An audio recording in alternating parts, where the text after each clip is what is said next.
is a fantastic Saturday afternoon. Welcome, ladies and gentlemen, to The Rock and to the SRA IEL Truck Series. My name is Ola Rempel alongside Derek Watson.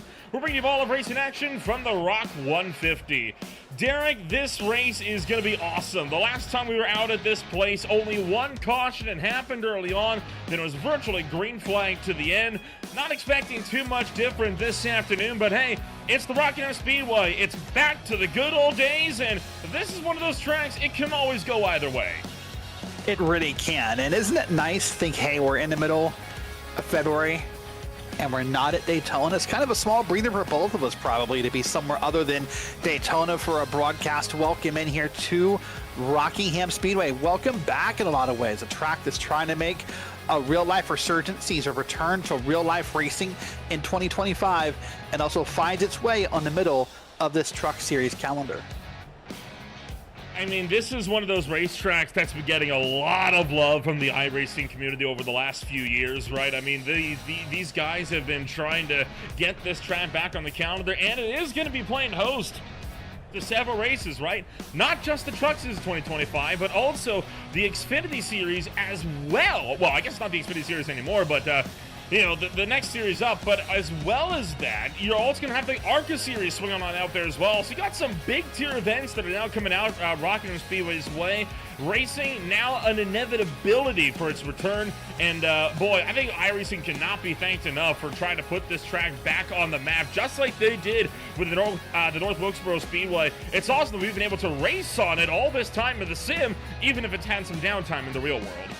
It has had some downtime, and it's some time to get renovated, a new logo, some new paint, you know, across the track in real life. A lot of stuff going on here across this beautiful city. Look at that, just under a mile. I think that surprises some people, by the way, about that track. Now we'll take a look at the points and look at Paul Witt here, trying to continue that streak of top fives tonight. Of course, if you have a streak of top fives, Nolan, it's hard not to lead the points, and he leads it by about 11 points over Aaron Raymond. You see the points on down here. I mean, this is pretty close, all things considered, being race 5. A lot can still happen. Big moves can still be made up and down this grid. No kidding, right? And I mean, a top 5 streak. This is one of the best streaks that Paul Witt has ever had in his SRA career.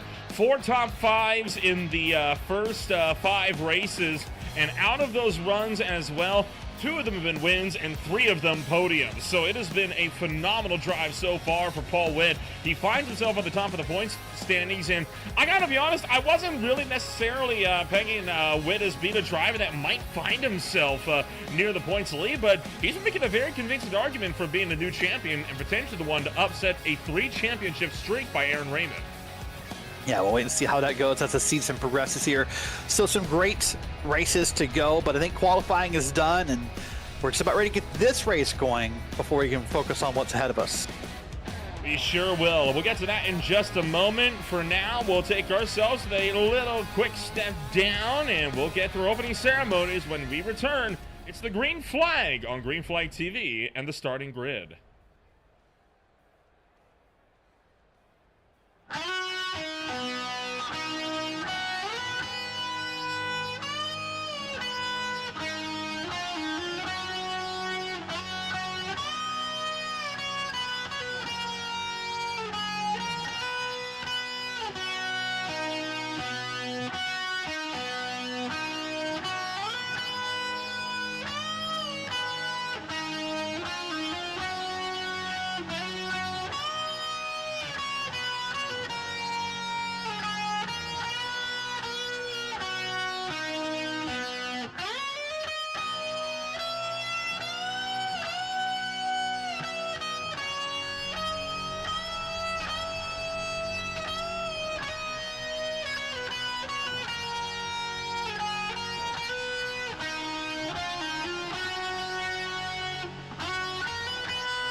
And with that, it's time to see how everything's going to line on up for 150 laps this afternoon. Starting on pole position this afternoon, it is going to be Joshua Highbaugh with a 23.376. 700th off the mark is going to be Brennan Gregg with Justin Anasogak, the rookie that's been making a lot of noise in the first few races of this season, down in third with Aaron Raymond in fourth. Jim Duda is back in fifth. Zane Bailey then sits in sixth with Ryan Wayne in seventh. Thomas Lane Jr. in eighth with Dylan Grutzmacher and Dale Rapp closing out the top 10. Moving back into P11 is Dylan Wilbers with John Holliday in his outside. Then Paul Witt and Mike Campbell are 13th and 14th in row 7. Anthony Williams and Michael D. Campbell are back in P15 and 16 in row 8. And then it's Ryan McRoberts, Cody Witt, Joshua Jernigan, and Michael Allen rounding out your top 20. From there, 21st place, we're going to have John Bawalda Jr. Nicholas Braz is back in 22nd. Noah Swafford is 23rd. Anthony Lane at 24th. Chase Bonzalutsky and Michael Dow not putting down qualifying laps this afternoon. So that's how they qualify, but you got to remember, you're going to have Thomas Lane Jr. and Zane Bailey both being sent to the tail of the grid at the start of this race, and that is because of incidents that they both found themselves involved in during the Bristol race just 1 week ago. So for Zane Bailey, who is starting up on that third row, that's a heavy blow to take early in the race. Yeah, and this is a track, remember, it's a short track. It's, a mile-ish in length. It's a very narrow track as well. So this is not the kind of track where I'd want to think that I would have the opportunity to make up a lot of space, right? This track, it gets really narrow as you're inside the truck. It looks kind of big from the camera shots we have, but I guarantee you, when you're riding along across this bumpy surface, it doesn't feel that big. So this is going to be hard for both those drivers to make up space. They'll need a well-placed caution and maybe a good pit strategy to get back to the field. And then, of course, Paul Witt still trying to keep that top 5 streak alive, although starting back from 13th, that's a very tall order to claw his way through the field. One driver that does not have such a heavy drive to make, Justin Anasogak, started his race from the inside of row number 2. Looking like Anasogak could try to go for one of his first big spots on the season. Yeah, and what a great track to do it at, a track we don't get to race very often. This track, I think, will be an equalizer for a lot of these drivers, Nolan. There's a lot of tracks in iRacing we race all the time, whether it's Daytona, Talladega, the Glen, Charlotte comes to mind. And there's a few tracks that we don't race that often. Pocono comes to mind. Maybe New Hampshire comes to mind. A couple others that are in the service that we don't get to touch that often. Those trucks are going to the back. That's why they're slow. And so I think this race particularly will be a great equalizer for a lot of drivers, because a lot of drivers don't know this track as well as some others. And I think there'll be a bit more parity across this field. It could lead to some new names up front.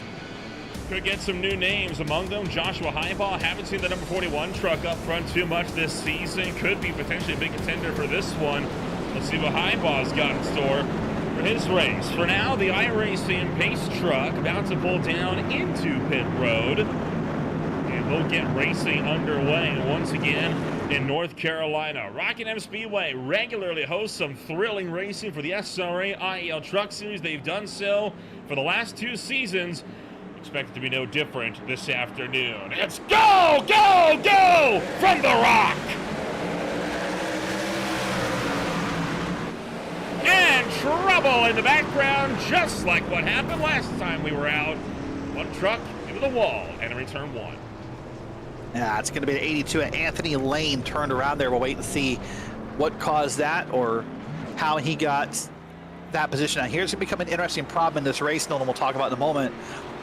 The scoring might not think everybody here is on the same lap, because that caution came out before everyone touched the start-finish line. This might be interesting. We'll keep an eye on that. But let's go back and watch Anthony Lane first in the 82.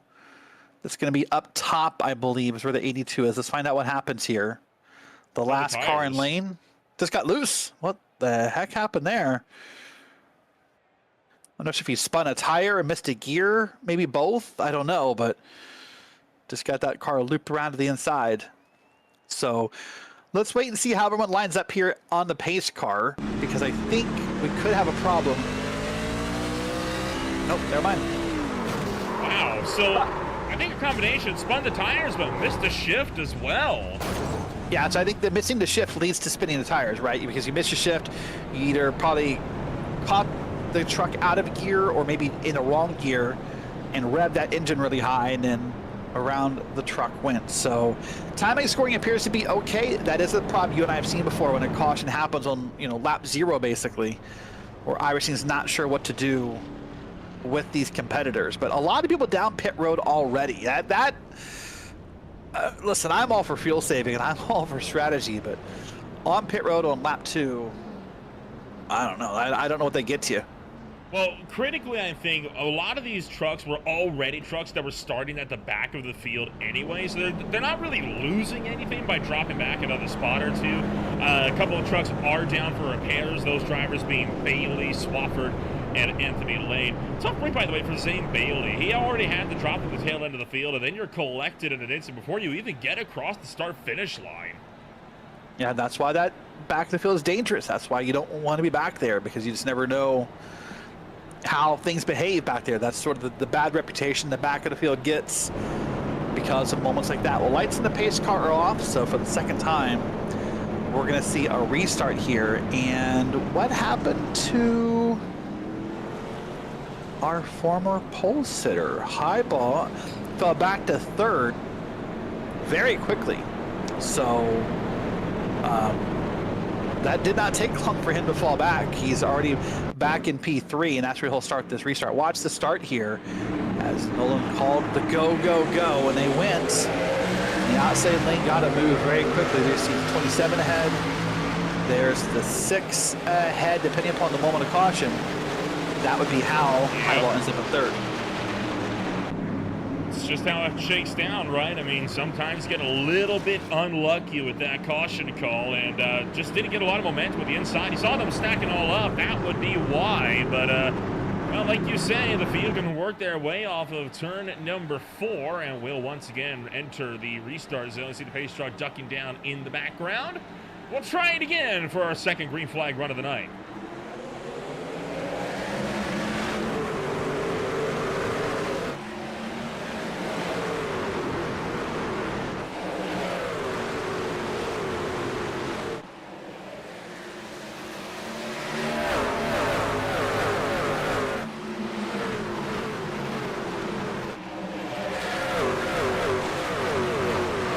Much cleaner start this time by. Everyone's got through, got a nice 2-wide battle for the lead here. It's Greg and Raymond, and they are side by side here through the corner of that red, white, and blue machine on the bottom, trying to chase its way around. It gets really close to the 27. I don't know if that's just how the track's behaving currently, or if he's trying to play a little bit of mind games and keep the 27 honest.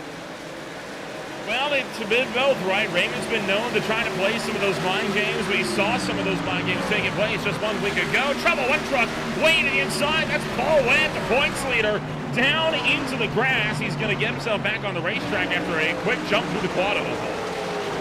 Yeah, I'm going to guess he probably slapped the wall out of the corner, and that sent him down to the grass. We'll take a moment, hopefully look in a few minutes here at the replay and see if that is what happened. But typically when you see a car down in the grass like that, I mean, they slap the wall, trying to get it off the wall and sort of yank it down too far across the track. Well, here we already got a couple of battles on track here. This is for 3rd and 4th in the middle of your screen. That's going to be Duda and Anisak. Deeper in the field, you can see the 25 of Ryan Wayne trying to open up the door on John Holiday, taking the top line, trying to get some good momentum working for him off the final corner. No dice this time by, though. This is what happened to Paul Witt coming off of turn 4, and just got loose. No wall contact, you're right. Just got it loose, and I think he avoided the inside wall, so that's a good run there to do that. Got off here. This is an onboard camera, but I love this onboard camera at Rockingham. Oh, this is the one from the wreck. Boy, he gets close to that wall. Man, oh man, but he gets out there and avoids everything. And there's a car in the wall. Turned around. That's got to be a caution. Nope. Gonna say green. Cutting back in just in time to see Campbell get dinged into the wall once and then shoved into the wall by another truck that just had nowhere to go. Anthony Lane is loose, and he is flying down pit road. Willing to bet he got crossed up coming out of the final corner. That's what sent him to the lane. Well, Aaron Raymond thinking about opening up the door for the lead. We'll see what happens to Anthony Lane as well, because he's going to try to hopefully asked for a black flag to be waved because that would have given him a speeding penalty down pit road with how fast he was down there. So we'll see if he does get that formation control or if he's going to be bound to serve that in the moment. That will be the question here. I would incline to think he's going to be bound to serve it since he got down there on his own. He wasn't avoiding a wreck. That's going to be one of those you earn it, you serve it kind of moments, I bet. Yeah, we'll try to get a look at what happened. Michael Campbell here. He's got the 39 of Cody Witt just behind him. And got deep into turn 1, and this is the lap prior.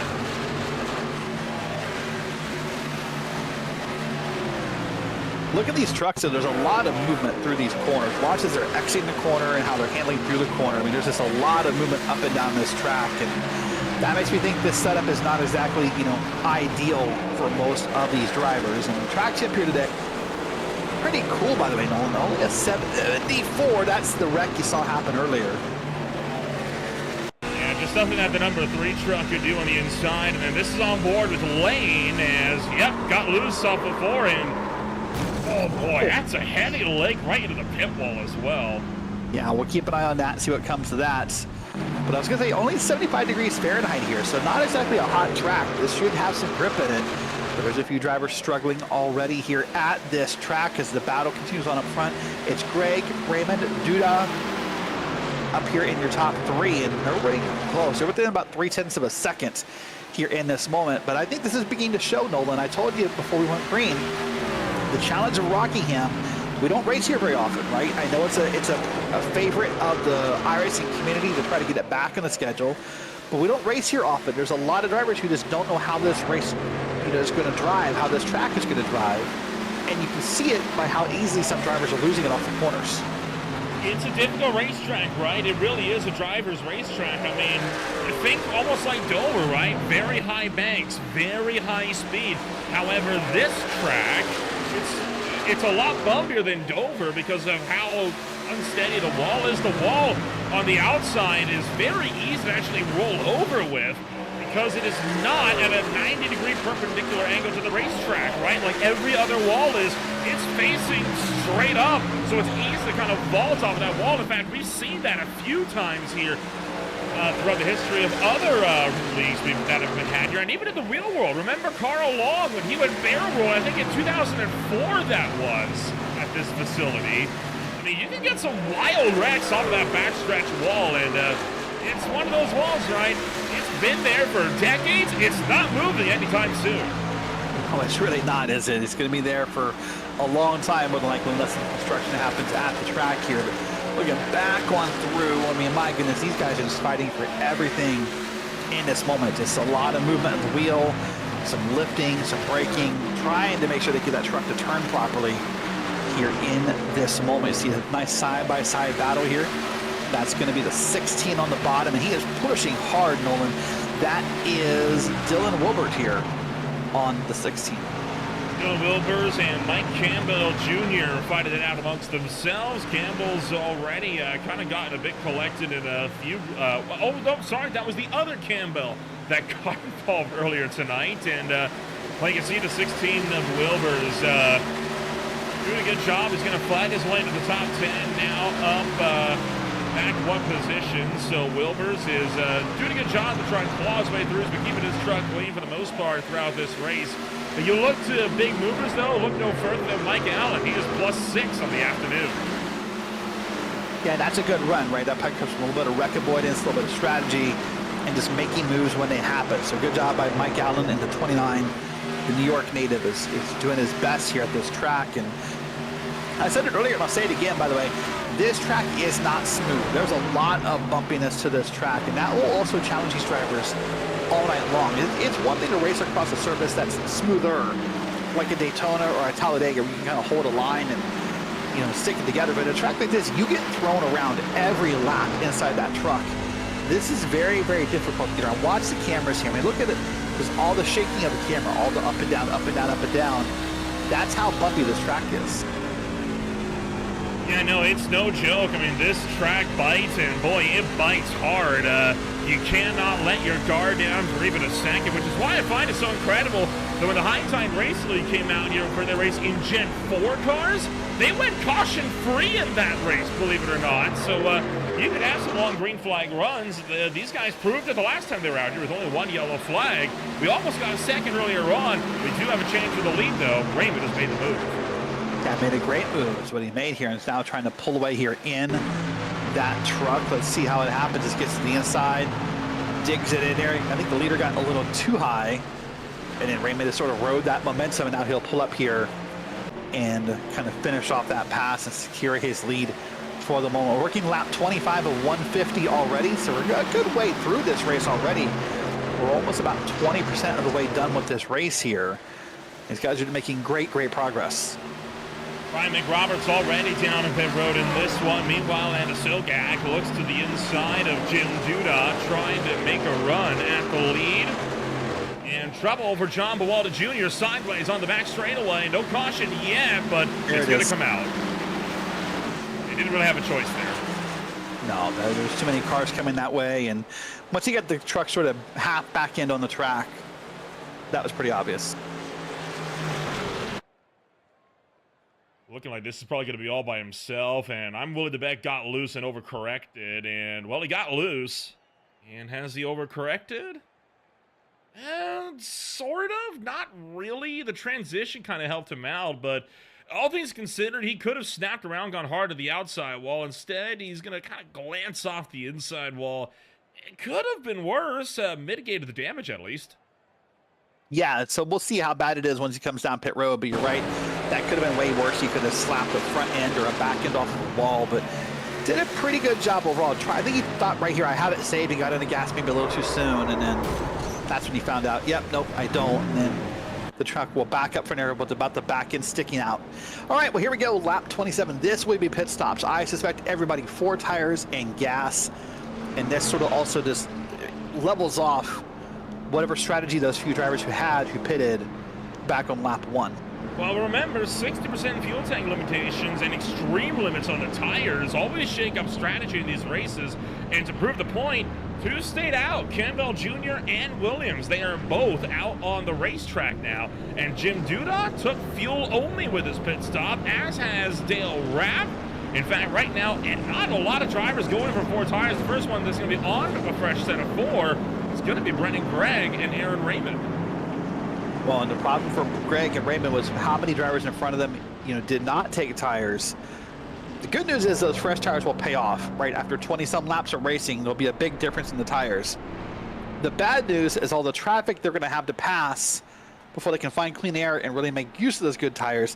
They might have those tires worn off before they ever get a chance to really take advantage of them here, Nolan. That's going to be something to keep an eye on after this yellow flag is over. Yeah, it's going to be interesting to see how this pans out. I do love the strategy in these guys do, because they deliberately always put enough tires in that you cannot take tires on any pit stop. Like you have to always have at least one fuel-only stop. Now, what some drivers like Aaron Raymond try to do at the 1.5 miles, they'll actually try to go 2 and 2. They'll take 2 right sides, 2 left sides, because they're pitting so frequently that they don't typically burn a set of tires on one stint. So if you can get away with that, it works. This, I don't think is a track where that's going to work, though. No, probably not. So I don't think it's going to work either. We'll keep an eye and see if it does, but I don't think so. Even pitting 1 to go here is probably not going to make that big a difference. But we are already double file. Remember, back in our last update in December, iRacing cut down the number of caution laps by 1. So these caution laps feel even faster now than what they used to. That's good news for the viewers. Good news for the drivers, because it means we get more green flag racing here on this track. Right, here we go. Be 20% done when we take the green. Oh, stacking up on the outside line. Careful, they haven't gone yet, guys. And even in the middle line, they're checking a little bit. Looking like we're going to get around that safe and sound, but some drivers obviously going before the green flag had gone. They're looking, Aaron Raymond powering around the high side on 4 fresh Goodyears. I told you those Goodyears were going to pay off. That's the good news, right? You're going to feel the power of them, be able to hold the corner better, maybe get into gas sooner. do whatever you want. The downside is, how many people need to pass. There's another wreck in the grass. No caution yet. Needs to be one. There it is. My goodness. Oh, dear. Have some questions about that. I want to see a different camera angle before I say too much, but that's either going to be someone clearing themselves across the bumper or someone else, or someone being over aggressive. Watch it here. That's the truck on the bottom, the red, white, and blue machine. Did he get loose? I don't know. Maybe a back camera will tell us better, but from that camera angle, it's sort of hard to tell. From that back camera, I almost think the bottom, the driver in the bottom comes up a little bit. I'm going to take the zoomed-in camera that we've got, typically reserved for interviews. Watch the wheel on the 053 here. You see him straightens out here just about. Yeah, I think he was getting loose just a little bit. Now, whether or not that was enough to actually turn across the nose of the 6, that's... Well, we won't really ever know that now that this happened. Yeah, it'll be hard to tell, right? So, unfortunately for the 053, he's in the back of the field. I don't know. That's so hard to say what really happened there. I hate to keep bringing it up, but there is a history there as well. This is, I guess, just kind of adding to the chapters. And if I recall right, it's a history that they kind of both say doesn't really exist, but it somehow keeps existing, right? They've said, the way it was described after the mini-stock series was, we want to go into this season with a fresh start. And I'm going to be honest, it hasn't really felt like that. Yeah, there'll be some time, I suspect, post-race to analyze that wreck, because, I mean, everyone's going to have an opinion on what happened. That's one of those wrecks that's really hard to tell, who moved where. And you and I have talked before about, I have in no way condone, aggressive driving that would result in the wrecking of someone else, but those are the good ones to do if you're going to do it, because if you can make people think, well, maybe, that's how you send a message to a driver correctly, because, you're not instantly found guilty. So we'll wait and see how that goes on. There's a truck in the bottom, the end of the line. That's the truck that's going to be assessed. Yeah, the end of line. So I think admin's already made their decision as far as who's at fault. There is live race control, and they are evaluating all of these caution flags and trying to assign an EOL penalty wherever possible. Raymond determined to be the cause of that one. And the exact word, of course, you saw it, bouncing up into the 053. So I think the profile of these corners does give enough benefit of the doubt there. It's a hard track. Duda was starting to get a little bit loose, not enough to maybe fully go around, but you combine that, Raymond already tracking up, kind of bouncing over the bumps. It is what it is. It is what it is. Credit to Campbell, though, or to Raymond, pardon me. All he said over radio was, I'll take it. He took credit for it, knows he deserves a penalty, didn't try to fight it, didn't try to argue it, just sort of, all right, well, that happened. So now he'll have to come back from the back of the field and do some of the next 115 laps, as now the pace truck is down, and Rapp and Holiday lead us around. The green flag is out, Nolan. And here we go again. And, boy, I don't know what I'm expecting in my head. I'm so used to Daytona starts this week after all the calls you and I have done at Daytona. But to see the restarts happen to someone else and see people not all over the back into someone else feels a little weird, doesn't it? Well, not for lack of trying. Remember the restart before this one, they were all over each other and running over each other. John Holiday now being attacked by Brennan Gregg. Gregg right now on 4 fresh tires. Justin Sogan just behind with a front row seat. Contact and around goes Gregg. Gregg sliding around and Sogan catches him. They're going to go into the wall. Into the wall again goes the 25. Grootsbacher going around. Cody Witness gets to the middle and a hit for Duda. I'm going to say this, Nolan. I'll say this now. I don't care. I did call top split NIS Daytona 500 last night. I'm seeing what's happening in this race where we're using the iRacing control system to put yellow flags out. This has to be addressed by iRacing. That these late calls, I want the viewers to be aware. This is egregious. Like, this is not okay. I don't even know where this started. I feel like I've not seen this too often before this week, but man, it is out of control right now. Look how long that wreck existed before that yellow flag appeared on the leaderboard. And what you use or what we use in the broadcast, that comes right from iRacing. So here's the first contact. That's going to make the white car up top loose, as it should. The car behind him is going to make contact. They're going to get loose. At this point, right about, well, maybe, okay, I see why there's no caution. No caution. But right about here, that truck's turned around up top. That has to be yellow. These trucks need a reason to slow down. They need to know that there's something ahead. This has gotten egregious by iRacing. I don't know where this came from. Oh, a little bit of contact in the bottom there as well. But it has to be fixed. This is getting a little much. At the same time, though, Nolan, when you put the ownership on the drivers, there's that old saying, where there's smoke, there's fire. If there's that much smoke ahead, you need to check up, guys. This is getting egregious on both ends. This wreck took about half a lap to develop. I think it ended up being about Grootsmacher going around that really kind of caused that to be what it was. Let's ride on board with Cody Whitfield in the 39. So what's going to happen? He's going to ride the bottom, or ride the top lane, pardon me. It's right here. Smoke, smoke, smoke. You have to start checking up. And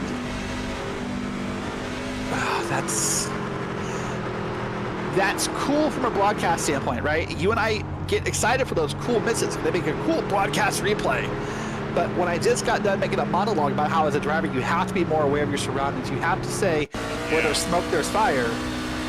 That's a bit egregious. And probably half of this wreck could have been avoided if drivers started checking up. Let's watch it on board here again.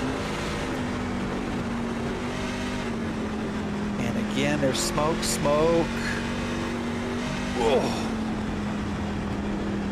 I mean, towards the bottom of that lane, on the bottom of the restart, or not the restart, but the bottom of the track on the back straight part of me, most of the wreck that happened there was by people who just did not bother to check up. Well, here we are, fourth caution. So that puts us +3 on our last race here in the last season, because we only went caution once. And now the problem is people are going to think, hey, listen, I need to go because there's probably another caution coming. The problem with that mentality of I need to go is it's more likely you're the next caution. So we'll see if anyone can get this race calmed down. But here we are working 39 to 150. There's already a couple good trucks I suspect are wrecked out of this race. iRacing pace car is off, a pace truck is off, and we're back to green flag racing once again. Holiday getting clear into turn one. Here comes Zane Bailey. Had to start this race from the tail end of the field, and he's going to almost get to the lead. High ball goes around. He's going to find the inside wall. Now, I'd be surprised if that was a caution, and it is not going to be. That one I can understand. I'm okay with that one not being. That's a single car down below the racing line. He got it turned around, got it moving. Great. If that truck had come back on the racing surface, though, then it has to be a discussion. By the way, great for Zane Bailey. Zane Bailey's one of the drivers who's benefited from these 4 cautions, Nolan, because he's been able to kind of avoid the wrecks, avoid the calamity, and find his way to the front. So that IEL penalty for Zane Bailey doesn't feel like the deterrent it could have if this race had stayed green and clean for these first 43 laps. Look at the aggression being shown as Bailey's going to send one to the inside of Holiday. Sold him the dummy by having to go defensive, and then when Holiday started to go up, Bailey quickly crossed him over down to the inside of the racetrack. Well, these guys are having one heck of a fight for the lead right now. You're on board with Holiday, who's up top, and he's going to get moved up high, and Sogak fights his way through to second. And the challenge for Holiday up top up there is I don't think that's really what I would call the normal racing line at Rockingham. So therefore, more marbles are going to collect up there. The track will not be as smooth or grouped in, or however you want to describe it up there. So riding up against that wall through the corners is going to be harder to do. More bumps, more throwing that car around, and more chances you yourself end up in that wall and kill every ounce of speed you have. We get into Sogak as well, taking a slightly wider line, trying to find the hole. I love Rockingham so much that you can really experiment a lot with the lines, trying to find momentum. Some lanes are great for offense, some are great for defense, some are only good for trying to find areas to mount an offensive. But Sogak getting the elbows out. He's going to get into the back of Bailey there, entering turn 3, already pulling the bump and run early on, but it's not going to, nothing's going to come of it. No, nothing come of it. Even if you want to try the bump and run, you have to do it in a way where you are still there after the bump and run. You can't do it and then fall back. That's not exactly how that move works here. But here's the pass. down to the inside. And looking around when he tried the slide job, he might have if he could have been clear, but off the corner. Oh, there's a new leader. It's going to be the 13 leading this lap at the one of the closest margins you'll see all day. Yeah, really trying to get this spot away. Zane Bailey, though, again, he's got a defensive line going, but he is going to be forced to back out up top. And just behind them, you see high ball low on the racetrack, letting the leaders through. Now looking for 3 wide. Brandon Gregg going up the middle on fresh tires. Oh, I don't like And it's going to take 2. Yeah, that's a scary moment at Rockingham. This track looks wide from these camera shots, Nolan, but I guarantee you when you're in the truck, it doesn't feel wide. And it's not wide enough that I'd feel comfortable riding 3 wide here, for any amount of time, thinking that everyone could hold their own. So one of the drivers backed out. We're back to 2 wide. That's the way I'd prefer to run here. Here we go. Just still making a nice way through. The other thing about this track that I think is a little deceiving, only being a mile long, there's really no time at this track where you're not doing something. So watch this. Here's 1 and 2. You're going to come off it. You're going to get, a small break here down the back straight. You're going to come down here into 3 and 4. You're going to have to hold onto this truck throughout all the bumps to avoid the traffic. And here's the front straight. Remember, this front straight is basically a dog leg or a quad oval or however you want to describe it. And right here, you are back into turn 1. That's a full lap here. That is about 23, 24, 25 seconds per lap. There is no breathing room here. John Holiday was real slow coming off of turn 2 there. I think tires finally started to kind of go away a little bit for Holiday's machine. He is still on the same set of tires from the start of this race. Oh, trouble! Big trouble! Raymond Hook's doing it for a second time tonight! And he's going to be sent into the infield. That's got to be a yellow, surely. See, there it is. That's what I'm saying. And this trigger system, now he's up on track. This is caution! He's trying. Caution! Where's there a caution? There we go. That needs looked at. I don't. Wow.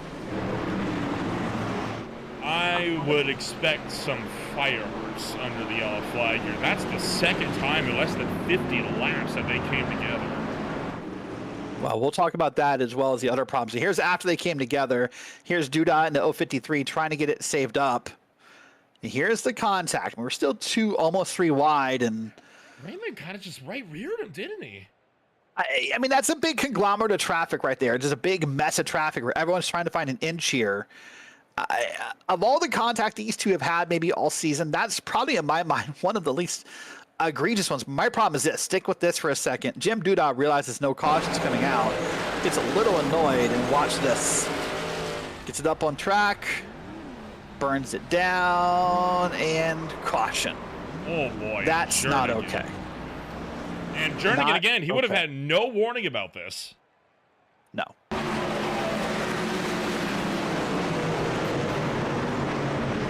Anthony Williams kind of got into him big time on the inside of the racetrack. Man, I mean, that is it's a wild scene. And this is Jernigan. Lock that thing down big time. And that's the problem with the no caution call, right? Is you could argue, well, he was below the track and blah, blah, blah, blah, blah. But then when you're Jernigan and you come around here with no caution, the last thing you're expecting is to find a truck parked, doing a burnout. And the bottom one, I think, is turn 1. So, I mean, this right here, I don't know what we can make of this wreck as far as all of it, because it's everyone stacked together. One bad move of a meter by any of those trucks, just creates everyone to sort of jump around. Like I said, of all the contact we've seen between those two this season, that's, again, I say one of the most egregious thing, or one of the least egregious, pardon, we've seen it. Penalty has been assigned to the 053 of Jim Duda, and he is not happy. He's trying to insist that he was trying to get the car going. I'm going to say he wasn't. I know we're supposed to be unbiased and not be race control, but sure. Well, let's put it this way. These trucks have a reverse gear. There was room. Those trucks have a steering wheel. That too, sorry. Yeah. Right? They're probably getting the truck going, but you're trying to get the truck going uphill.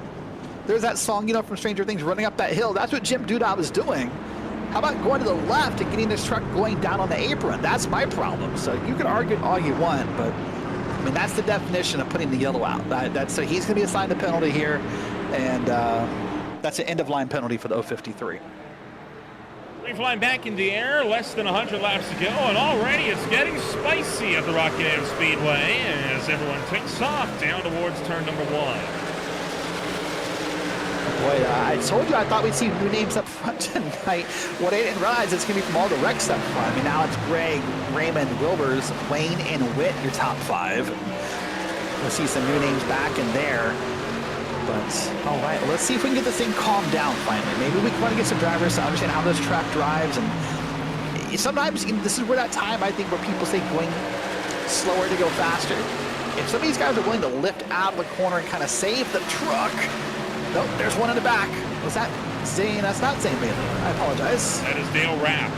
It's Dale Rapp. Sorry, I saw the blue and I kind of made a quick assumption there. Again, it's going slower to go faster. We now know there's a problem with this setup where the trucks are going to snap off the corner. So now as a driver, you have 2 choices. You stay in the gas and you let it happen to you. Watch this here. Just up off the corner. This would be through the start-finish line, down into 1 and 2, off of 2. And Ray's going to snap that truck right about there. Again, this I have no problem with. This is not a caution because he's down below the racing surface. Jim Dudot is back down pit road and quite possibly now out of this race tonight. Meanwhile, Greg, Raymond, Witt, and Wayne, they're all going to duke it out of the 4-way grudge match for the lead. It's fine. Starting to calm down a little bit here. Oh, what the heck is going on back here? I don't know. That's a good question. That is Braz and McRoberts. They're all on the lead lap. For now. Oh boy! Huge moment up in turn number 1. That'll do it. And no yellow for that. It's got to be the track, Nolan, because I mean, you and I had talked about this league pre-broadcast, and we talked about how we expected this to be a very clean race. Only 1 caution last time we were here. You know, stereotypically, this league puts on really great racing, but tonight, people are all over each other. They're spinning out. They're losing the cars off the corners. They're basically just body slamming one another. And I think it's partially the track, right? Because again, this is a track that not that many people know that well. In fact, I don't know the last time I turned a lap here. I would struggle to think about the last time I've turned a lap at Rockingham. It doesn't come up that often in the official schedules, and these are the tracks that will really sneak up on people. Well, could it also be the new aero package? Well, new-ish aero package. It's been like, what, almost a year now since they put it in, but... Yeah, you know, a couple seasons, yeah. Yeah, but the last time these guys raced at this track, it was on the old aero package, and you know, that aero package, a lot less downforce on the rear end of the trucks. That's what's caused a lot of the airborne crash that we've been seeing. And we've already seen a couple of incidents, like notably, I don't know if you noticed, but Jim Dudot, when he got turned down into the infield, his tail end lifted ever so slightly off the ground, only by a foot or so, but it was there. Even at a low-speed track like this one, how much do you think is also contributed by a difficult, bumpy track and not a lot of downforce on the rear end anymore? Listen, there's definitely a contributing factor there, right? It's definitely part of it, right? It's also maybe whatever setup that is loaded in currently, you know, that can be difficult. This is, you know, I believe to be the fixed Irish setup we're running on. But at the same time, this league has an hour and 20-minute practice. Hard and into the wall. Grutzbacher elected the second place runner.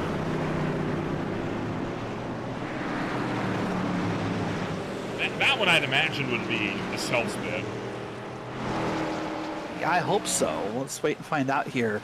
As we're going to see Witt lead us back around here. That's Paul Witt, our leader once again. Let's see if we can find out what happened to this black and blue machine. Well, if he does get hit to cause this, I'd be shocked. But yeah, so yeah, just that's weirder. I mean, that's That's almost harder to explain what happened there, Nolan. That white truck had no idea. That 27 machine of Brennan Gregg just, I mean, at full speed of a replay had no chance to really check up. Let's see what happens here.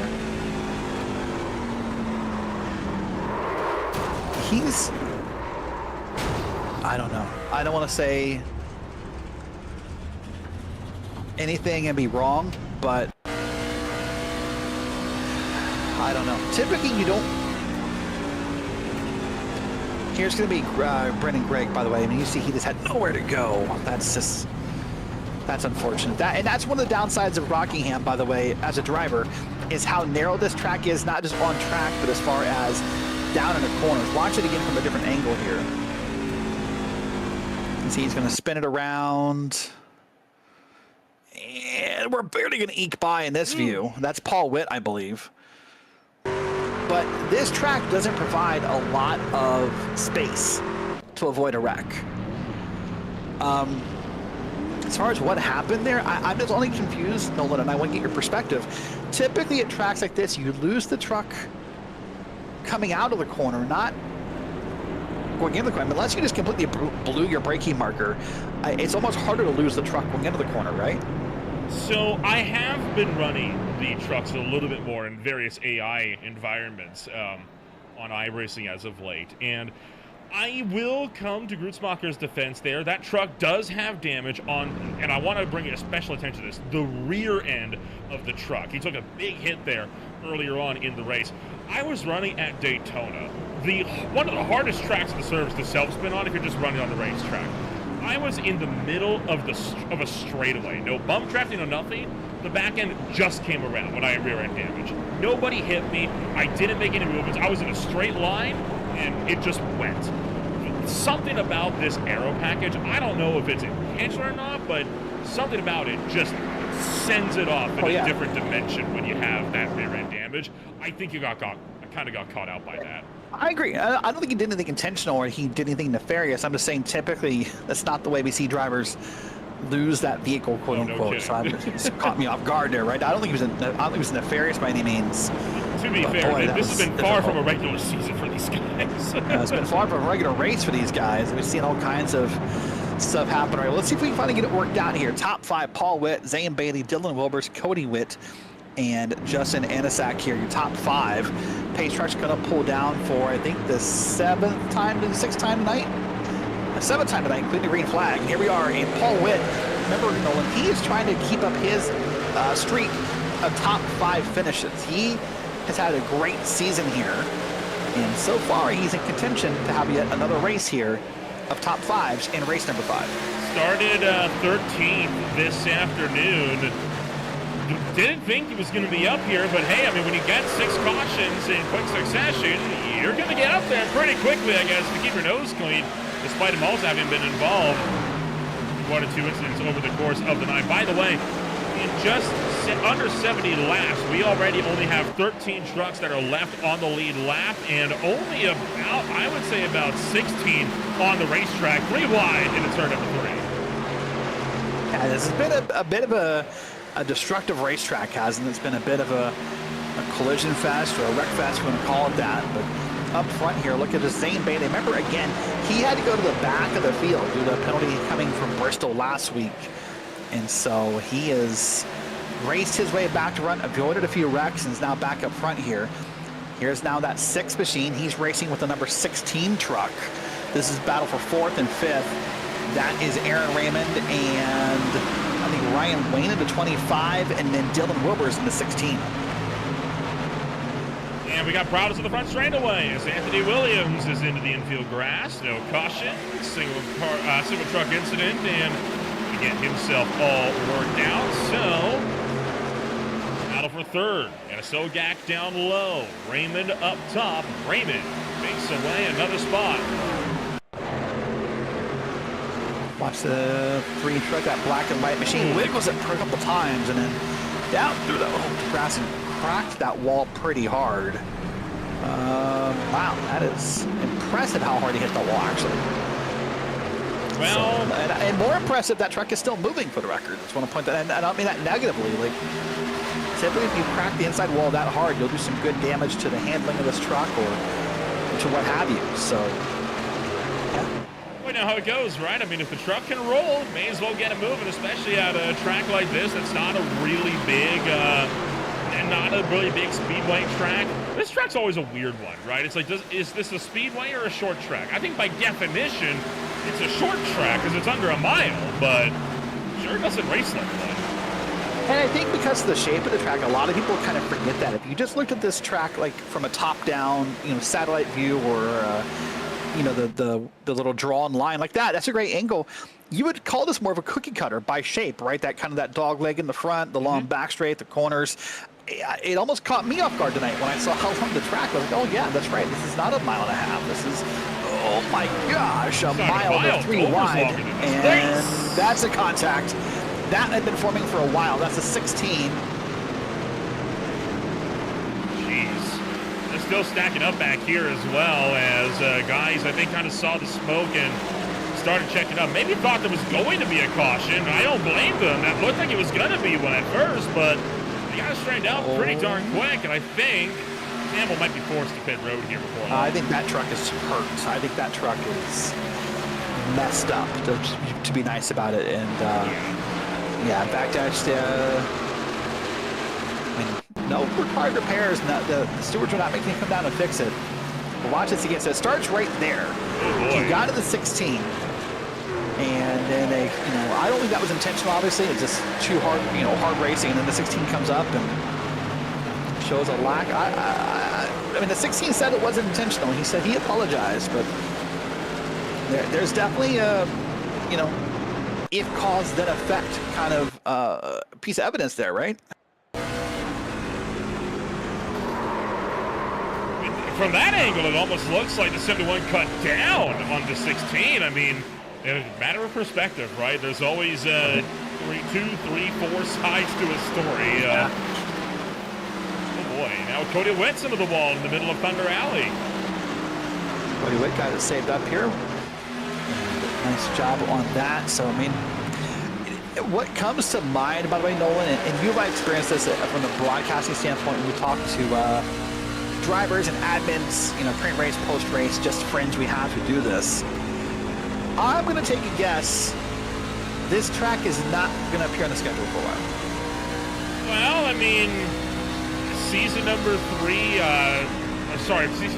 when we went here wasn't necessarily the greatest of racing, but still, it returned to season 5. Season 5 was great, and now 5, 6, we're on season 7. Season 7 hasn't gone its track's way, but this track's been a pretty regular appearer on the schedules as of late, and who knows, maybe it is one of those tracks that makes its return. I mean, some leagues, even though they have tracks that aren't their strong suit, they prefer to have them on the schedule. People just like them.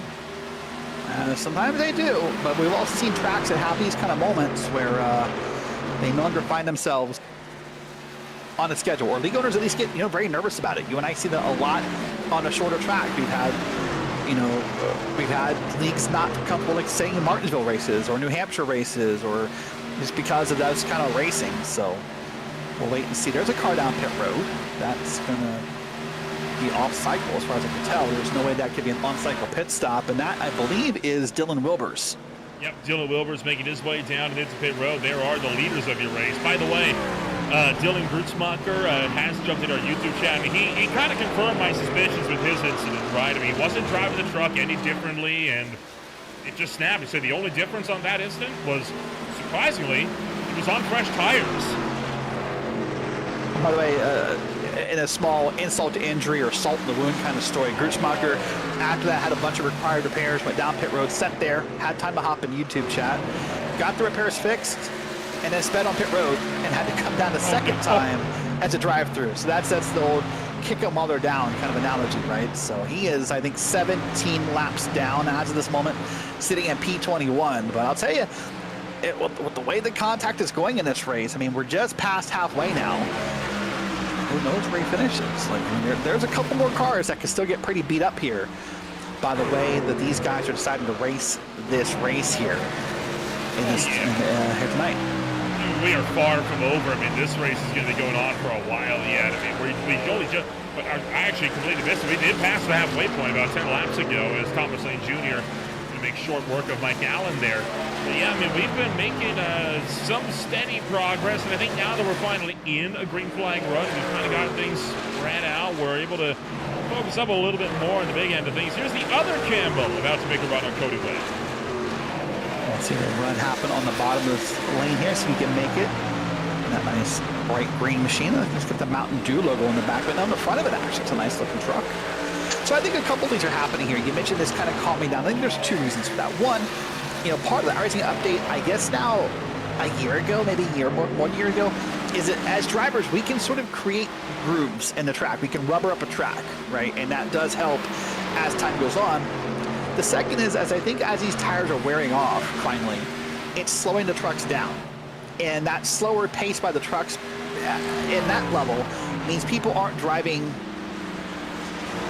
I don't know the word I want to use. I don't want to say aggressively, because I think that's probably not what I want. Just, it's slowing the trucks down, let's put it that way. And so it's causing less issues with how loose they are in and out of the corners. And so these older tires might be the biggest benefits to the racing quality.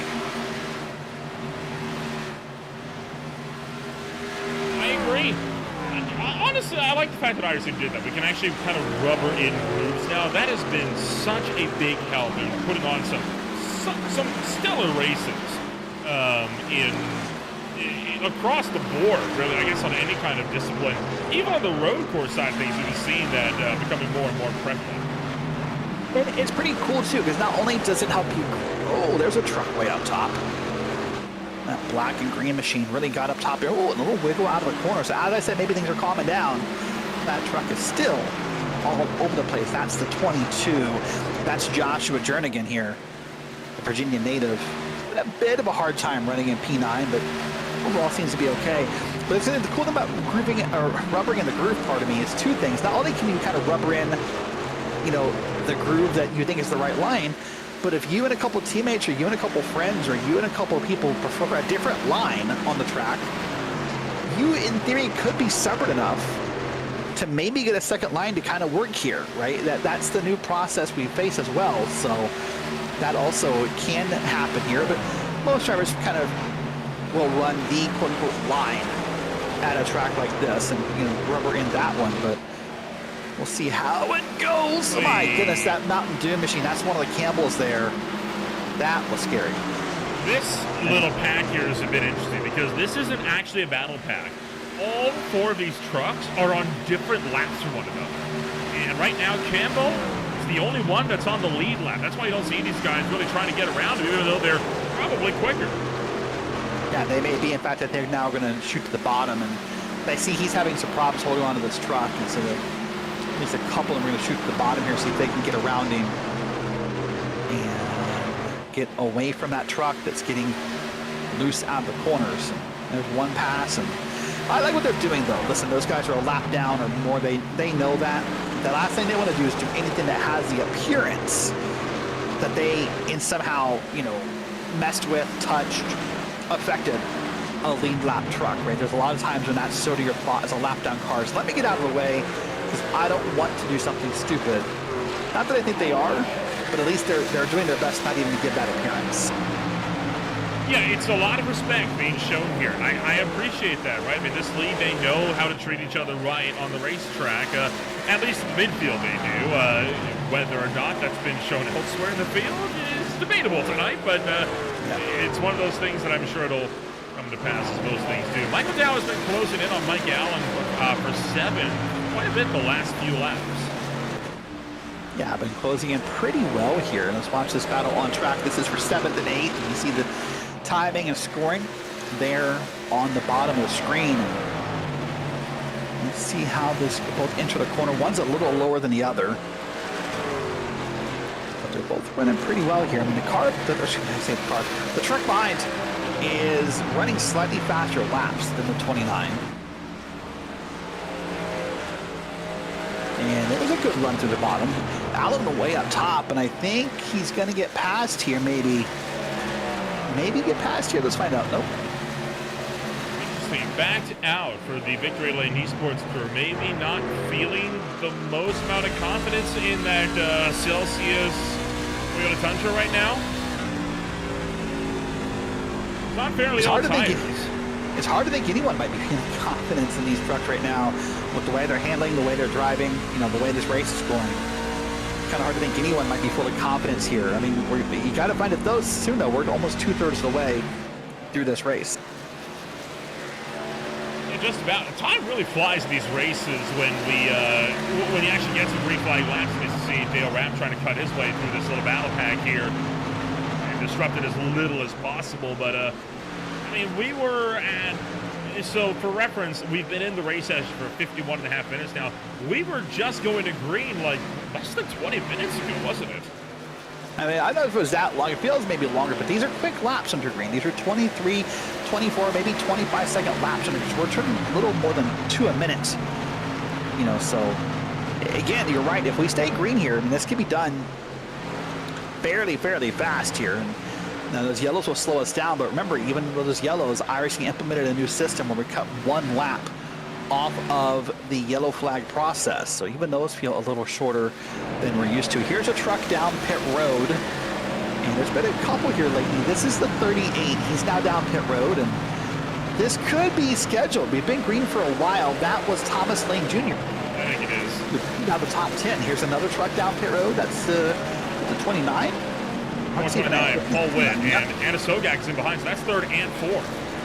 Yeah, they did a funny scheduled stop. You finally had enough of a green flag run. And remember, this league has that shortened fuel tank. They want you to pit. It's only 60% of a normal fuel run, quote unquote. Only 60% of gas is allowed in that tank. So their goal is to create pit stops. Their goal is to create fuel strategies and what have you. On top of that, you only get 4 additional sets of tires this race. That is the ones you start with plus 4 more. Now, I think where the tires are probably going to be okay for this race, Nolan, is we had that big stretch in the middle where we had a bunch of cautions, you know, one after another.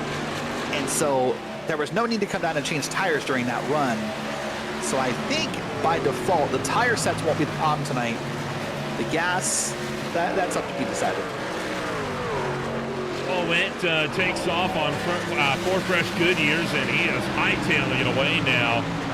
Still with just 1 lap down in this one. 3 trucks remain in the lead lap. Those are Raymond, Wayne, and Bailey. They have all not come down pit road under this run. Same story for everybody inside the top 7. Same for Bailey, who has just come down pit road this time by.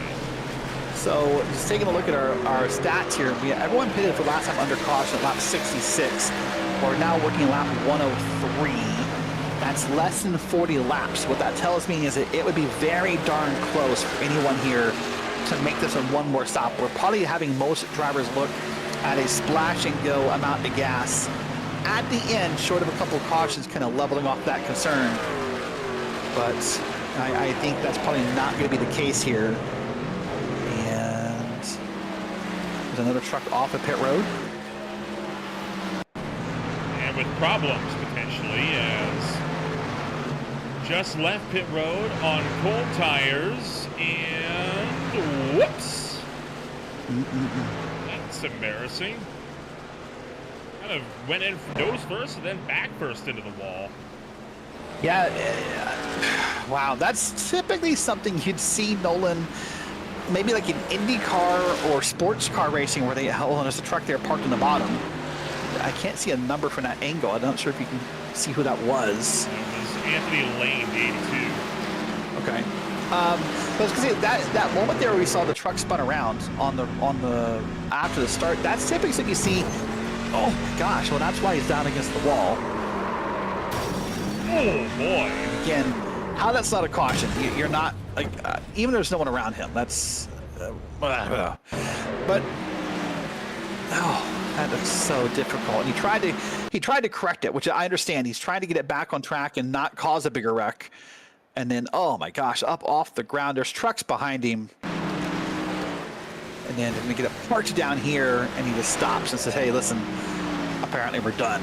But I was gonna say that moment you saw back there for the 41, where he spun it just off the pit exit. That's typically cars you see that have a pit limiter, right? Where you drop the limiter and you're on the gas too hard and it just sort of, you know, loops itself around. That's not something you typically see in a NASCAR format where we don't have pit limiters. Here comes the race leader, Aaron Raymond, in. Now just waiting on Jernigan, the lone driver, to pit under this cycle. But, yeah, right. I mean, it's one of those situations you just kind of got to work with what you got. Tough break for Lane, tough break for Highball, tough break for a lot of trucks, in fact, on this one. But, hey, credit to these guys. They've been doing a decent job getting on and off pit roads, save for a few isolated incidents. So heading 40 laps to go, and looking like Ryan Wayne should be picking up the net race lead here pretty soon. By the way, I do want to point out, I said I thought no one could make it on gas, but Jernigan is still out there right now. He last pitted lap 66. So 66, 110, that is 45 laps. With only 40 to go, I would say maybe he has a shot at this, but most drivers pitted too soon. Most drivers would have to stretch this more than 40 laps to see this happen. So I'm just putting that note out there to see if it comes out around later that these past two trucks that pitted may have found something that we didn't know about, that being Raymond and Jernigan. They may benefit from fuel mileage. 40 laps to go in this one.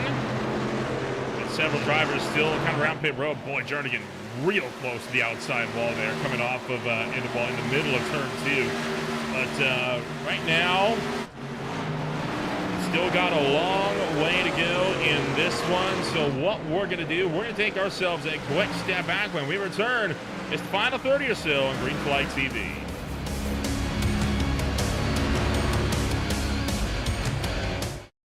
Racing isn't easy, but experiencing it is. iRacing puts you in the driver's seat with the industry's leading sim racing game. Drive on laser scan replicas of the greatest racing circuits from around the world. Go head-to-head against other drivers chosen by skill-based matchmaking to ensure competitive racing at every level. Compete across all your favorite series. In officially licensed cars, engineered to deliver the most accurate driving experience possible.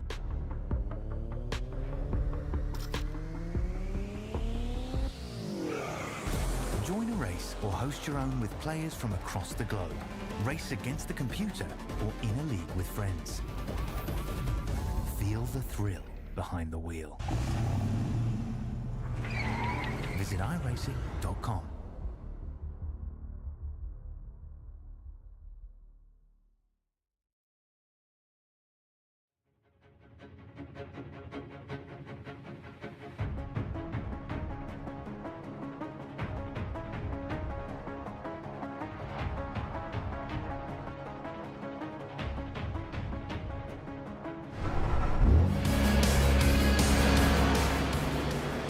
Is on for the lead of the race. Aaron Raymond getting physical with Ryan Wayne, and he's going to sweep through and take the top spot away.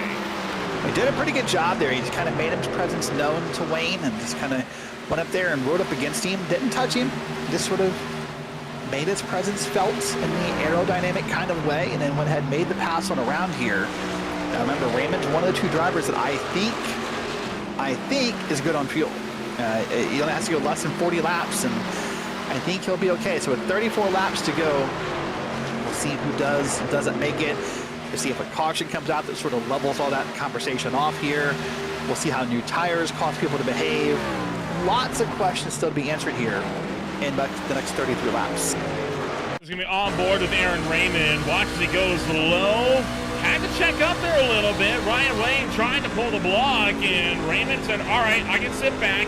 He kind of figured that Wayne was going to overshoot turn 1 because of that aggression, and Wayne did just that. I really like that move from Raymond. I mean, he sold him the dummy, allowed him to make the mistake, and then just capitalized off of it.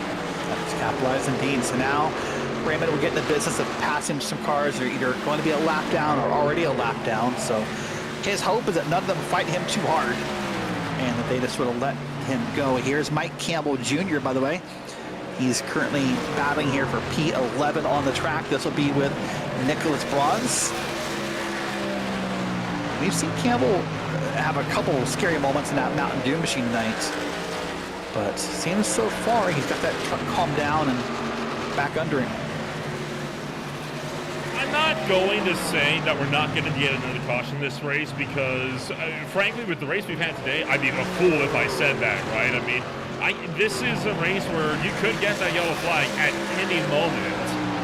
Right now, this is the lone battle on the racetrack, but it's still a battle that if you really want to get another spot and get to an advantageous position, you need to make that move sooner rather than later with how quickly things can happen here. Yeah, and how quickly laps are going to tick down here. Remember, 30 laps to go means within the next 15 minutes, we're done if we stay under green. Here's another truck down pit road for what should be our final round of pit stops here. Stopping this early is a bit of a choice. I think it's just a matter of maybe justifying using your last set of tires, Nolan, because if you run this truck, you know, oh boy, I said Campbell got that truck figured out, and he went ahead and, oh, Tokyo drifted out of the corner there. But I was going to say, if you run this truck dry on gas, you're pitting with maybe like 10 to go, 5 to go, and then you can't justify putting new tires on it because you're just not going to spend that much time on pit road. But if you come down here and you pit with 30 to go, you can argue to yourself that, you know, hey, maybe I can justify putting tires on because I'll make use of them. But here's the 16. He's going to come off the pit road now and merge up safely. That's a nice little pocket there, actually, to get into. That's not bad. So Wilbers maintains his run to the lead. I think there's been so much drama in this race. We don't really have much choice. Let's kind of take a run back, top to bottom. Let's see kind of who's where, because how broken up this has gotten as a result of all the cautions early on. Raymond right now leads the way. There's Ryan Wayne back in second. Paul went way back here in third. And Zane Bailey is fourth, and Asogak is fifth, and Thomas Lane Jr. is the last car in the lead lap. And one down, got Michael Allen, Michael Dow, and Joshua Jernigan, and then Nicholas Braz is 2 down to round out the top 10.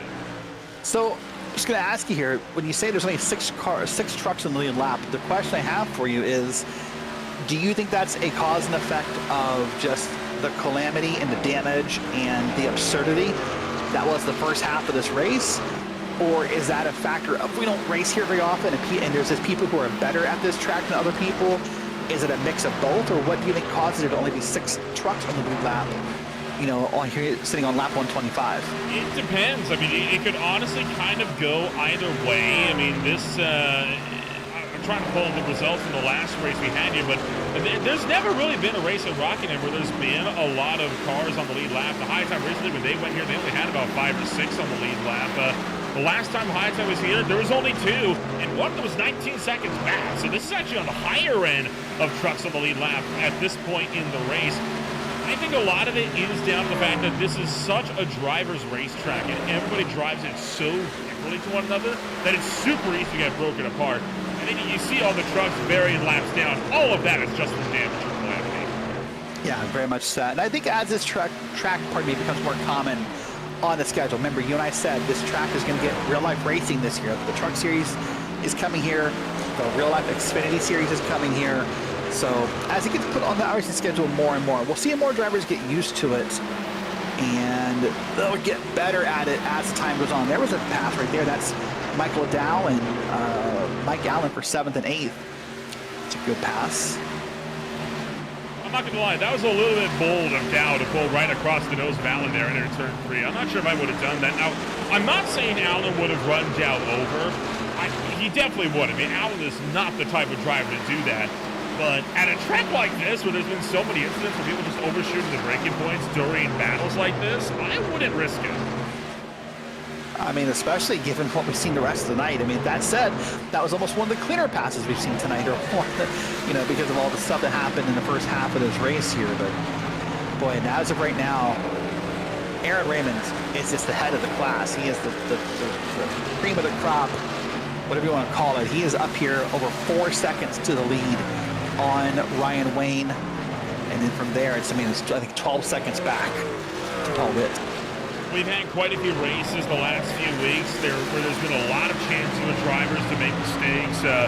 Bristol Motor Speedway was not very pretty last week. Aaron Raymond only just barely won that race to take his second win of the season and trying to go for win number 3 But, I mean, next week it's back to the cookie cutters, right? Texas Motor Speedway is up to close out February. Then we go to Kansas Speedway, and then our last short track race of the season at North Wilkesboro. So, 2 big cookie cutter races coming on up.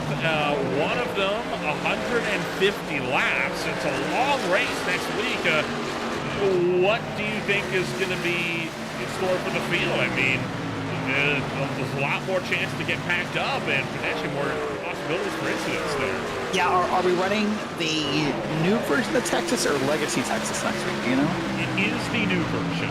No, so that's going to be a cleaner race, because that old version of Texas has a couple of nasty bumps in it that can be really detrimental to these trucks. But I think it'll be a nice race next week. It will pack up, but I think it's going to be such a momentum base that people may want to calm down and follow the leader here.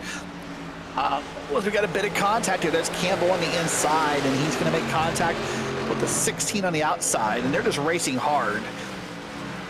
On a normal week, that wouldn't be any kind of noteworthy thing.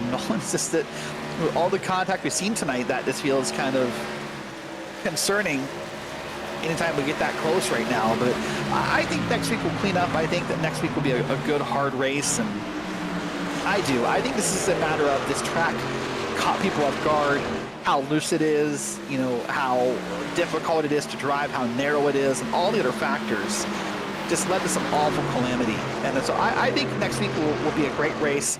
I have some concerns over North Wilkesboro just because, you know, we've kind of seen in real life that the way you pass there is by making the passing lane there.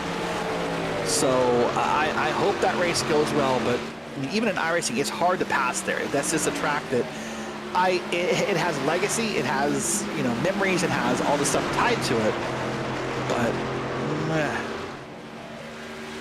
What are you going to do, right? I mean, it's right. You're going to have to try to figure out a way to get around some way, one time around or another. But yeah, I think you're right. I mean, it's going to clean up next week. And again, we've talked about it before, right? These types of races, these are not the norm. These are the abnormalities. They're the exceptions. And we talked about it a lot of the High Time Racing League with a few of their races so far throughout the season, right? I mean, you have to have the poor races sooner or later. You have to have those growing pains. It's a fact of life for every league. It's good you have that, though, because that allows the good aspects of the league on the good weeks to shine that much more when you see what these guys are capable of. That said, and I want to move up on the topic of this, I think the other thing that has to happen this week is the admins need to sit down Raymond and Duda. And that has to be squashed, because those guys can say there's no beef, but I'm telling you, they're racing like there's beef. And that is detrimental to the quality of racing up and down the field. And so even if there is no beef, they need to figure that there needs to be less beef than no beef, apparently, because there's some hard racing. Here's our last round of pit stops, by the way. This is what we predicted would happen. There would be some drivers who could not make it. So here's our first pitter. This is the 38 truck. He's going to come down pit road. This will be gas only. A very quick stop is what these drivers are in for as this race finishes up here. Potentially problems for Michael down. He's going to run Duda into the wall. Raymond cuts to the inside. Something big is going untoward here. Now, Dow was in the middle of a battle here, and I'm not sure what happened to it. As Duda's going to find the wall again.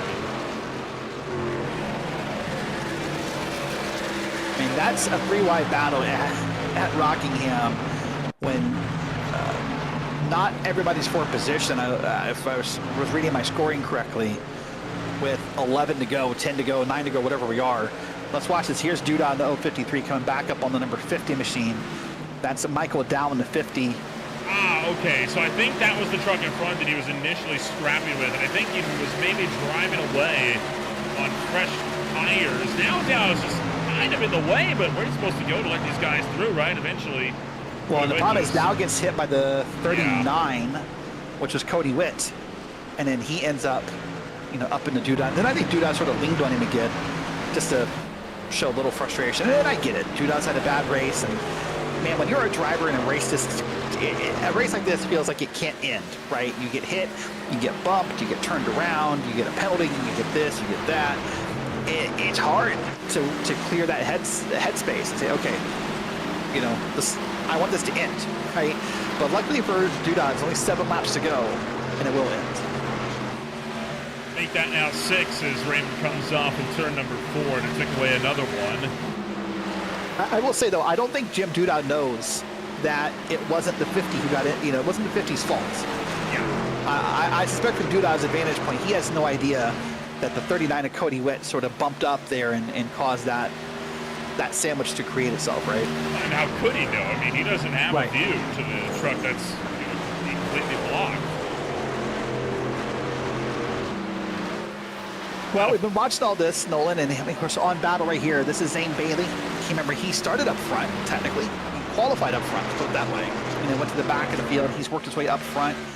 He's got Paul Witt behind him in 4th. Paul Witt, of course, remember, still trying to continue that streak. And that streak looks doable for now. I don't want to say anything. I don't want to jinx it. I don't want to be that person. But he's got a 5-second lead, pardon me, over P5, and then a 2-lap lead over P6.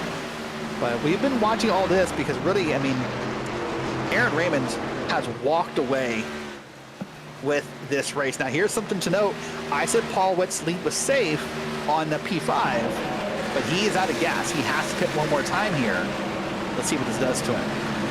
He just has to avoid going 2 laps down. If he can avoid that, he should be fine. Meanwhile, Raymond working himself around the 3-time repeat champion, trying to see if he can go for his 3rd win of SRA's 7th season of IEL Truck Series competition. 2 laps to go from the Rockingham. Doesn't look like a whole lot's going to be able to disrupt that run. No, this looks pretty safe here. I would say here's Campbell getting past the inside, or was, by that truck that is pitted in the 38 of Thomas Lane Jr., but Lane backed out of it here. Just a moment, Barney the Flagman will wave the white flag, and will be 1 lap to go from the Rock. We had a rocky opener, but it looks like things have gotten sorted now. Paul Witt will not be able to keep the top 5 streak alive. He did lose 2 laps of that one, so looking like Paul Witt will get his worst finish of the season, which is 8th, but I mean, hey, that's still real good. I mean, I'm not going to knock that at all. I mean, hey, more power to you, Paul. 6 starts and all of them in the top 10. That is still a result to be proud of. Aaron Raymond, meanwhile, works off the final corner. He's going to come home and take win number 3, and he goes back-to-back from Tennessee. Well, you said a rocky race, and it really was in a couple of ways, not just because of the bumps in the track at Rockingham, maybe some of the punches being thrown on track of a Rocky-style movie, but regardless, Aaron Raymond in that red, white, and blue livery comes home with the victory.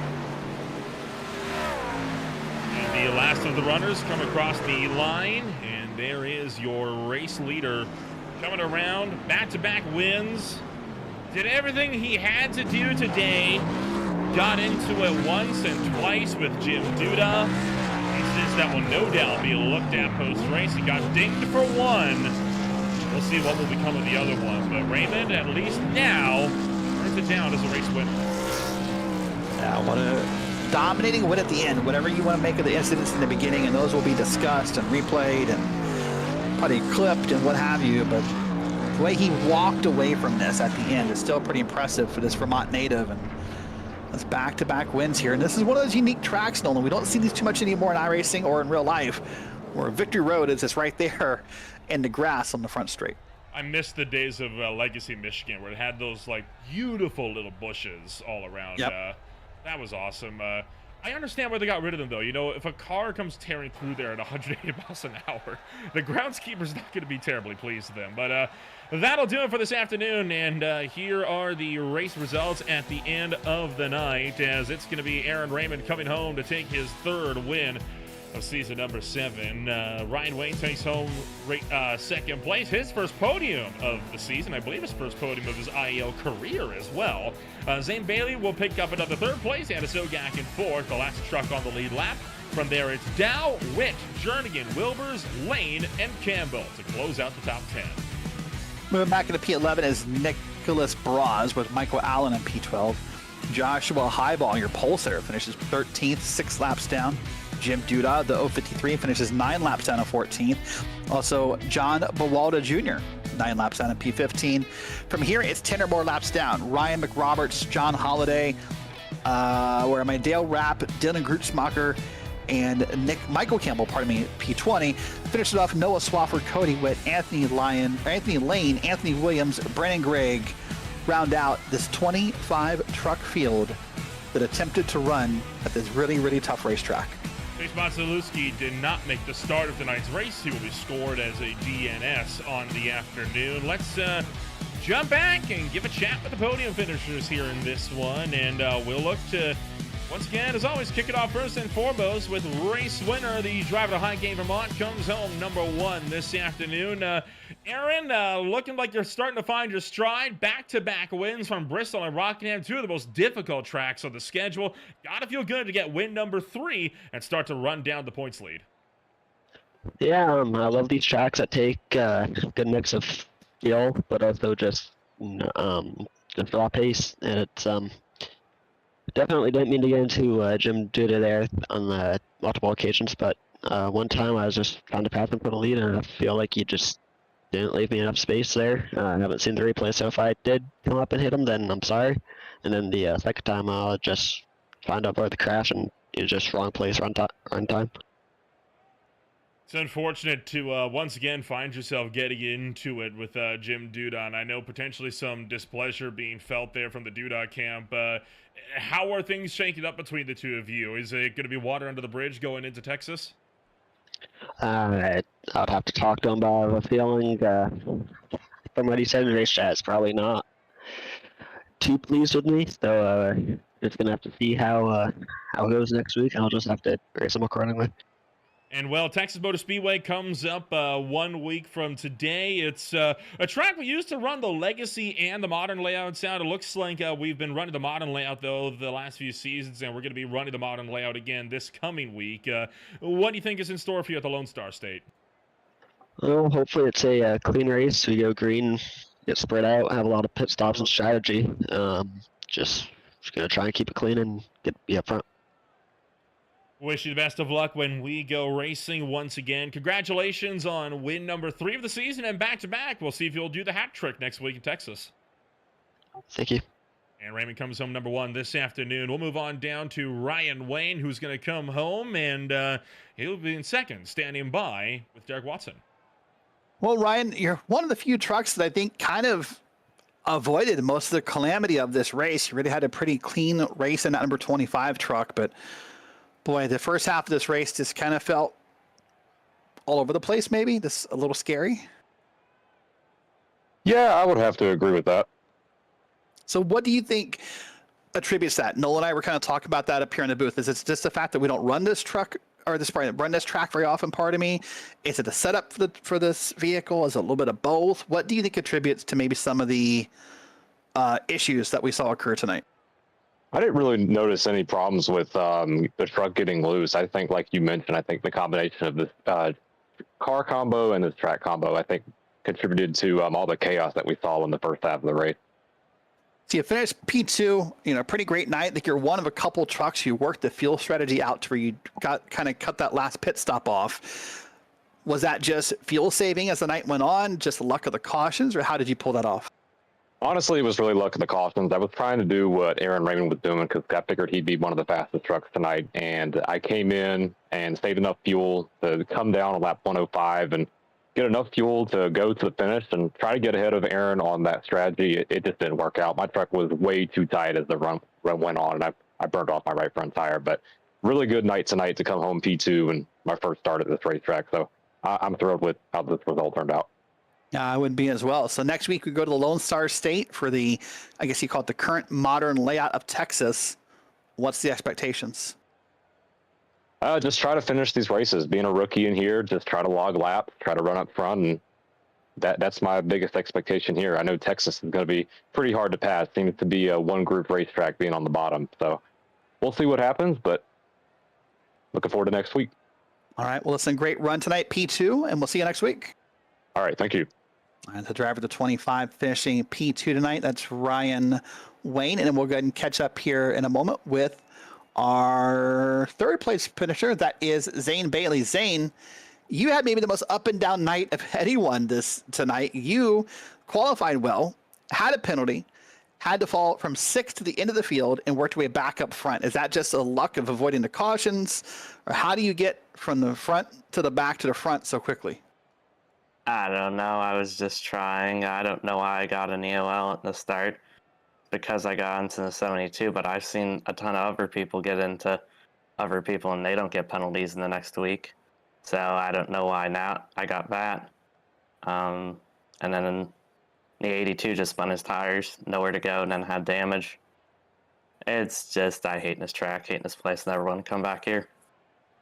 Well, I don't think you're the only one to have that comment after tonight's race. So I think that may be the majority opinion just after a really wild and crazy night here at Rockingham. But next week we go on to Texas. What is your hopes or expectations for that race? Another podium. All right, another podium it is. Well, listen, Zane, great job tonight. It was fun watching your race here in that light blue truck, and we'll see you in 1 week's time. Yep, thank you. All right, that's Zane Bailey finishing P3. And Nolan, that finishes out our podium interviews here from Rockingham. I think the kind of general mood of tonight was captured pretty well with St. Bailey's. I hate this track. Yeah, well, the short answers too. I mean, I think a lot of people are just kind of ready to move along by now. Yeah. Yep. Well, that's good. So we'll move along, and next week this league moves on to Texas. Well, the stars at night are big and bright, deep in the heart of Texas. Everything's bigger in Texas, but before we get to that point, we still have got to get through the rest of our racing action on Green Flag TV throughout the next week or so. On a Monday night, the Hindsight Racing League Anthem Racing Designs Premier Series goes to the biggest, baddest track on the NASCAR circuit. Derek will be back in the booth with me for Talladega Super Speedway in round number 20. Meanwhile, it's Talladega's sister track, Daytona International Speedway, for the Cyber Thunder Racing League on Tuesday afternoon for the Daytona Duels. That'll be at prime time, 7:55 p.m. Eastern Time. And then it's a trip back to the last great Coliseum. The Beer League will get set to send 40-plus BMW M2 touring cars around the half-mile high bank bull ring. Going to be a fun night there indeed. And then the Speed Cup Series is going to be out at Atlanta Motor Speedway for round number 2 come Thursday. If you want to find out more about who we are and what we can offer you, check us out today at www.greenflagtv.com. As always, my name is Old Mamble alongside Derek Watson. Thank you so much for joining us. We'll see you all next week when we go racing in the Lone Star State.